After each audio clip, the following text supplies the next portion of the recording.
Tennis and basketball for longevity. Is it enough?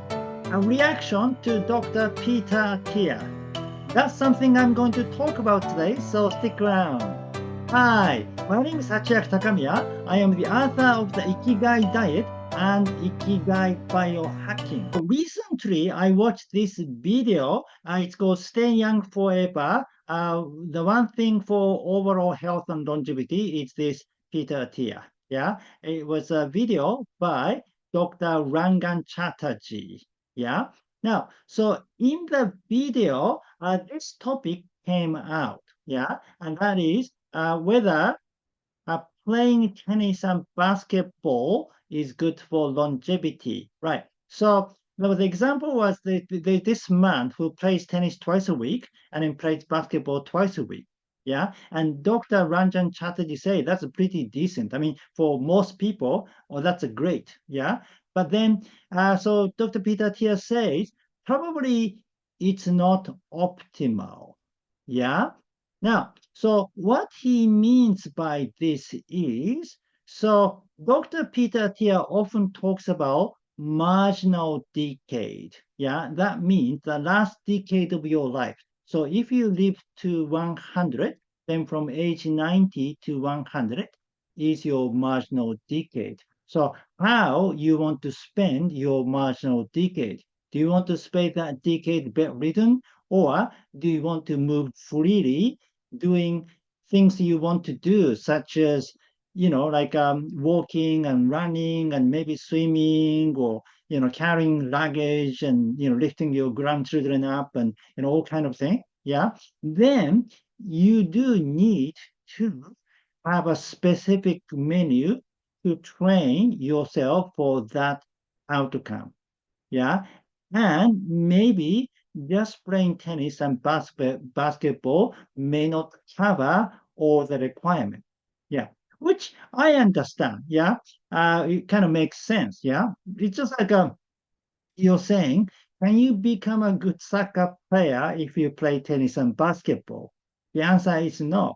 I mean, of course, you can probably be, you can improve, your soccer playing by playing tennis and basketball because some of the activity kind of overlaps. Yeah, some of the exercises for basketball and tennis are good for soccer too. But soccer is completely different from basketball and tennis. It's a football. Yeah, it is called football in England, and it's you use foot, not hand. So you need to have a special skills to use your foot properly. Yeah, and that require a specific training, right? So the same thing is probably true to increase your health span, to be able to move freely at your last decade of your life. You need a specific training for it. Yeah, I understand that. Yeah. However, I think this tennis and basketball choice was interesting because when I had tennis and basketball, I thought, oh, those two sports are great for longevity. Yeah. Now, number one, they are both good for your bone health. Yeah. So for your bone density, often it is said that weight bearing exercises are good, such as tennis, basketball, soccer, jogging. Yeah. But not like a swimming because you don't. The key is when you land, you have an impact on the bone, and that is the key. So do any kind of sport that has that impact, yeah, is good for the bones. Yeah. So yeah, tennis and basketball are good for the bones, and also they're both good cardio exercise because you move a lot. It's a kind of a vigorous. I would say it's a vigorous intensity aerobic activity. Remember playing a basketball about 6 months ago? Yeah. Oh my goodness, it was exhausting. I mean, I thought I was quite fit because I was doing all those jogging and everything. But basketball is very tiring. You have to kind of run a lot, and you have to when you defend, you need to kind of move backwards and move sideways, and you do all kind of movement. It was really exhausting, really. Yeah. So if you do that twice a week, it becomes a wonderful exercise. And then also it is like high intensity interval training too, because the time that you move very fast, but then there are times that you're kind of still movement. So you have a high intensity activity and then low intensity activity. You kind of alternate. Yeah. It's not as consistent as regular HIIT. Because when you do HIIT, you do, for example, 20 seconds of high intensity and 10 seconds low intensity and stuff like that. While it is inconsistent, maybe you do 30 seconds of high intensity and only 5 seconds of low intensity. Or the next time you do just 10 seconds of high intensity and then 20 seconds of low intensity and stuff like that. Yeah. But anyway, I'm sure those two improve your VO2 max to certain degrees and then generally good for your heart health as well. Yeah. So at least it covers those two areas. And for the strength training too, yeah, definitely you're training your muscles. And then I watched another video that was very interesting. Yeah. So after watching the Peter Attia's video, this video appeared.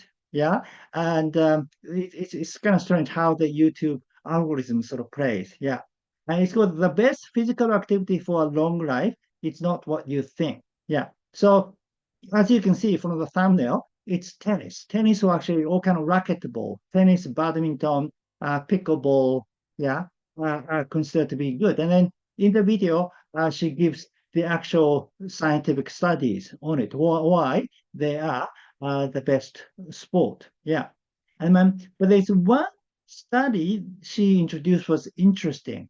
Yeah. So it wasn't just only racquetball other sports. It was like a team sport, like comparing racquetball, soccer, basketball, that type of sports with jogging or working out at the gym.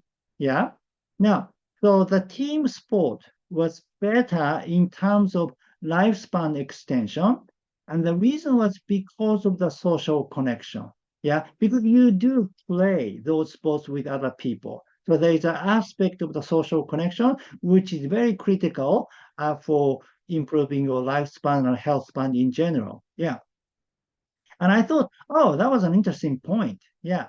Although I don't necessarily agree with that point because it depending on people. Some people enjoy being alone, including myself. I enjoy solo activity. Yeah. When I go jogging, it's a meditation. Yeah. I feel I'm in tune with the surroundings and natural kingdom and everything. But if I do that with other people, it's different. Yeah.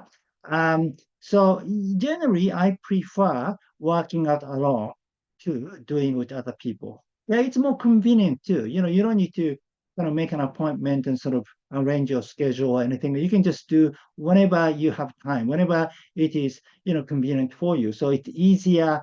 And I do enjoy the solo moment. I don't need to always have a conversation with people. Yeah. So, but this is me. This is my personality. But for people who like social interaction, like always want to, talk to others, and then maybe doing a group activity is better for them. Even if they do what a type of workout, maybe they can go to the gym and take part in a fit class. It's better than doing it by yourself. Yeah. So I understand that. Yeah.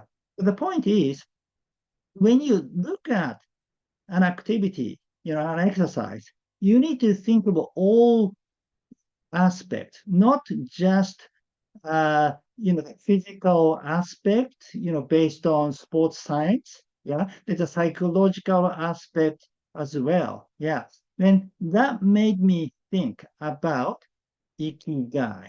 Yeah, which is also considered to be one of the factors for longevity. Yeah, so whether your sport or your exercise brings you Ikigai or not. Yeah. So what does Ikigai mean? So there are two meanings to it. But one meaning is daily joys or pleasure that motivate you to live. Yeah. So in other words, something you like doing or something you enjoy doing. Yeah. So if you love tennis or basketball, Yeah. If they bring you Ikigai, then I'm sure that contribute to your mental health and everything else than doing, let's say, gym workout, reluctantly. Yeah. If you don't really enjoy doing that kind of workout so much, then yeah, probably it um, psychologically you feel much better playing tennis or basketball. Yeah. And also it is a game. So there's a fun aspect. While working out is a training, it's an exercise, it's not a game, right? So there's no sort of playful aspect to it. So that makes the difference as well. Yeah. Um, for details, please watch my other video because I made a video called "Don't Work Out for Longevity If You Want to Increase Your Ikigai." Right. But Ikigai has another meaning, yeah, and that is life purposes or goals that define who you are. Like, what is the purpose of your life? Like, why do you live? Yeah, because your Ikigai is an activity, like almost like your life mission that really motivates you, that really keeps you going. Like, I want to continue living because of this mission, because of this, like goal or purpose. Yeah. Um, Now, so when we talk about the marginal decade, yeah, this becomes critical because how do you want to end your life? How do you want to conclude your last decade of your life? Yeah, I think it's a climax in a way. You want to do something special to conclude so that you can happily die. You are satisfied. You feel I have accomplished my mission in this life so that I can go to the next phase. Yeah. Um, so um, in the book, Ikigai Biohacking, I addressed this question in the first chapter. Yeah, it called Do You Want to Live Forever or Be Enlightened? Right. So this is the question about extending lifespan. Because in the biohacking movement, many people talk about living to 150 years old or living to 200 years old. But I ask why? Why do you want to live to 150 years old? That's an incredibly long time to continue living. I mean, personally, I'm quite happy dying at the age of 100 or 120. Yeah, I don't need to live to 140 or 50. I need a specific reason for that. If I want to live to 150, then I need a special purpose. Yeah, if I have a purpose, yeah, if you have a purpose, you will know whether you need to live longer to achieve it. If, yeah, another 30 years requires for me to achieve my mission, then I would want to live for 150 years old. But otherwise, I don't need to live that long. Yeah.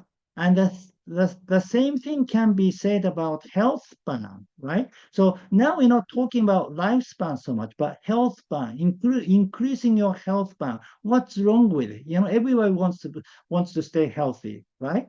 Yeah. But even that, the degree of your healthy, like how healthy you want to be, changes depending on your purpose. Yeah. So if you have a purpose, you will know how healthy you need to be to achieve it. Yeah. Do you need to be perfectly healthy? Yeah. Or if you are relatively healthy, can you achieve that goal? Yeah, because it's a trade-off. Yeah, it's question of how much time do you want to spend? How much time do you want to spend every day on exercises? Yeah, do you want to spend 2 hours every single day just for exercises, or do you want to spare that time for something else?